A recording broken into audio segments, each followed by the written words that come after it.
Dear Asian doll, dear Asian doll, honey. First and foremost, welcome to my channel. For those of you who are new here, welcome back. For the returning community members of Melanated Crowns, happy Friday. I hope y'all having a great day. I might get these videos tomorrow on Saturday, but I wanted to come on here because Asian doll appears to be going through something right now, and I want to really talk about these tweets pertaining to her parents. And for those of you that know me, you already know why I want to talk about this. So she says she has mommy issues bad. I want to read these tweets. Be sure to hit the thumbs up, by the way. If you like what you see in here, subscribe, hit and enable that notification bell so you can know when I post like this. And if you would like to book a personal spiritual advising session with me or intuitive session, information for that is pinned in the comments as well as in the description box. And I also offer text sessions too, okay? So let me know. So Asian Doll yesterday said, both my parents still living and healthy, but not having a mom or daddy support or relationship is really effed up for me. I be having to teach myself ish they should have. I'm glad I have balance though. And I'm so overworked that I'm numb to not having a relationship with my parents. My dad is the first male to ever break my heart. Literally, so he's the reason I don't love niggas. Because they blurred out some of the words. That's why I'm like, easily. I just know how to show them loyalty. I don't even be in love. My mom only taught me gangsta-ish, like how to sell dope, how to protect myself, and be a effing crip. It's sad, and y'all wonder why I came in the game physically fighting others. That's all I knew. I had mommy issues bad, and it's sad, honestly. The first step towards initiating our healing is admitting that there's issues there, there's trauma there, there's sadness, there's anger that needs to be addressed. Now, she didn't say that these things need to be addressed, but it is good to know that she's self-aware and she has elevated to a new space in her progression as a woman, from young womanhood to grown womanhood, so where she can acknowledge, like, you know what, I do have mommy issues and I do have daddy issues, and I'm beginning to realize that, a lot of ways of being that are often criticized about me, as she mentioned just now, like physically fighting and being aggressive, right, comes from her background and her environment. She's a product of her environment. And that's a beautiful thing. I know Asian Doll gets a lot of flack.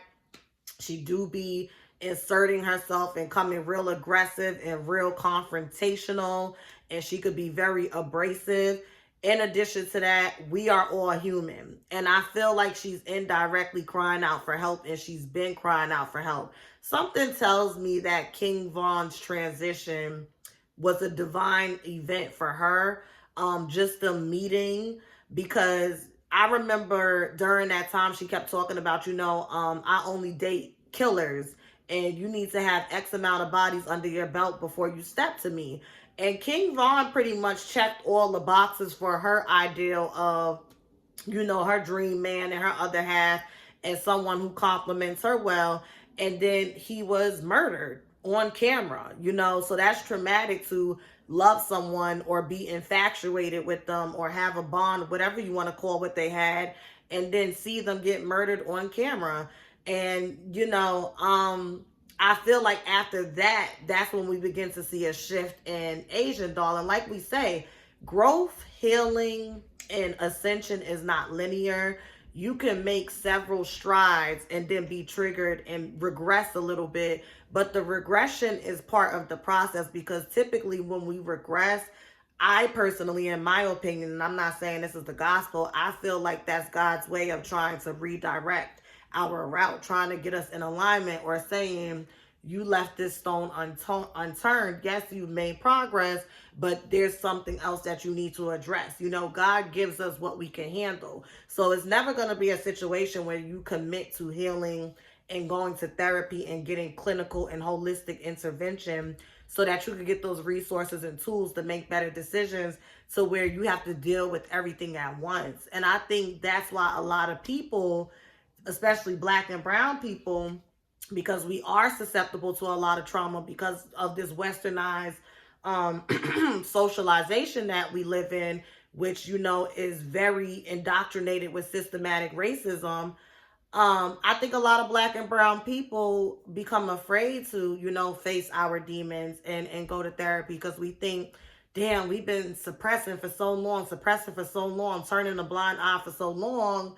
And what if I go and I just lose my mind? And I can really relate to that. I was just talking to my friend Brandon about this, that I've really become to realize that my mind be so tired. I like mindless entertainment. But not only do I like mindless entertainment, I like mindless entertainment I've already watched because there's no anxiety or no buildup. I already know what's going to happen. I already know when to prepare to cry for a certain episode. I already know when to prepare to be triggered for a certain episode. And I won't watch shows like Grey's Anatomy or This Is Us because I know it's going to trigger a lot of emotions. And just the thought of having to feel those emotions, it creates anxiety within me. That is post traumatic stress. That is post traumatic stress. You don't want to feel that pain and that trauma and those things that you went through again, even if you have to feel it to get through it. Sometimes it's just easier to suppress it with liquor, with drinking, with fucking, with fighting, with arguing, with working, whatever the case may be, shopping. There's many ways that we suppress and evade, looking at ourselves and working with ourselves. And I feel like intuitively that's what's going on with Asian. She has it, and it's like she's doing her work, but she's doing it through a peephole. And that's okay because everyone's path is different. And when it's time for her to really sit down and commit to working on herself and stop engaging in, low vibrational stuff, I believe she will. It will come. It's just unfortunate because she's a public figure. So it's like on top of trying to navigate previous things before we even knew who she was, she's constantly leaving herself vulnerable and susceptible to be in more shit that's going to add to her trauma and her stress and whatever else she got going on in her subconscious. So it's like a never ending cycle of toxicity, and you become stagnated mentally, emotionally, and spiritually. You understand? And it's just really sad. It's really sad. There was something that she said where she said, I be having to teach myself ish. They should have, I'm glad I have balanced. I have balance though, and I'm so overworked that I'm numb to not having a relationship with my parents. And typically, one of the after effects of coming from not having a good relationship with like the parental and authoritative figures that were in your life and were part of your development, early childhood development, and then adolescent development, and then emerging early adulthood, is that you didn't feel valued. So people who that really didn't feel valued as they were coming up, you will find that they're workaholics. They're workaholics because they need to feel needed. Did you turn that paper in, John? Did you send that email? Did you send that fax over? Did you write up that policy? Did you schedule this? Did you do that? Did you check in with this person? Did you put that referral? It's that ego thing, like, oh, I feel needed. Oh, so this is where I feel needed, and this is where people find me to be substantial. And you don't realize that it's that little girl or that little boy inside of you who still wants to feel needed and feel like they're important by their parents, that is driving that workaholic spirit. And a lot of people tend to do that. They will throw themselves into work so that it's like, okay, I feel needed here. I feel like someone here. This is why a lot of times you get down to the job and you see people like flexing their power and misusing it and abusing it, because it's like when they go home, when they go to the family function, when they go and have dinner with their siblings on Sunday, they're the reject. They're the black sheep. They're the overworked mom who's cooking, cleaning, working 40 hours and coming home and their husband is on the couch with a bear. Kids ain't started the homework or nothing. So then they have that misplaced frustration and resentment, and then they taking it out on their coworkers. You understand what I'm saying? Or it's a thing where they can be overzealous and they want to dot I's and cross T's. What you doing, what you doing, what you doing, not realizing that that energy is extremely misplaced. That frustration, that resentment is extremely misplaced. And I feel like with Asian Doll, her not feeling needed or validated as it pertains to the music industry, it is directly correlated and connected with her parents, her not having that relationship. That frustration when she's fighting people and fuck y'all bitches and this and that, to a certain degree, is valid. Because when you have a goal and when you have a vision for yourself and you're constantly working towards it, but it seems like, damn, I don't get credit for this. Y'all can't tell me I did a good job for that. That's human nature.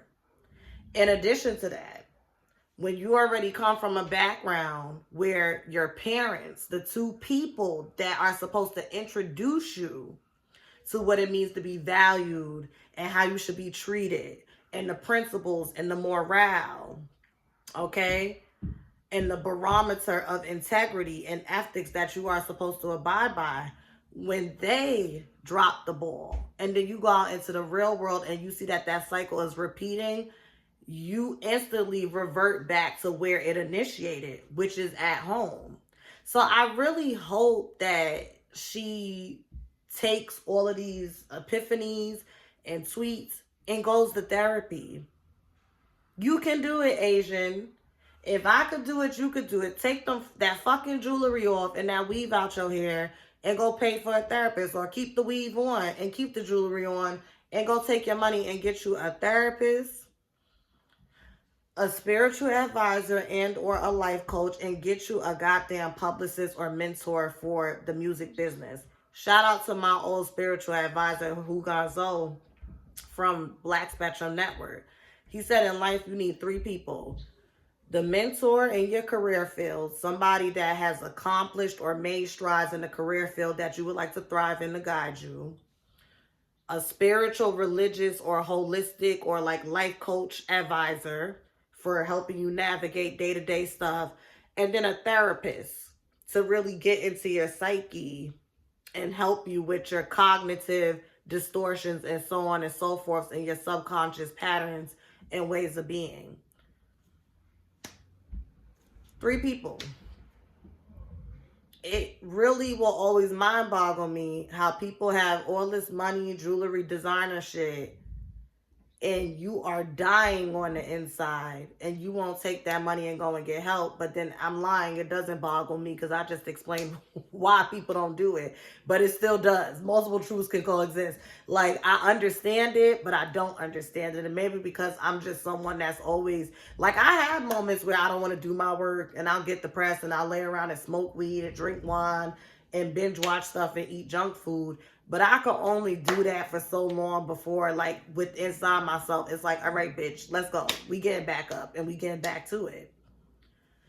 So I just hope that she goes to therapy and stays off the internet. Whenever I get in those moods, I tend to just stay off the internet and delete those apps because I know how I can get with my fingers as well. So that's all I gotta say. Y'all have a great day. Bye.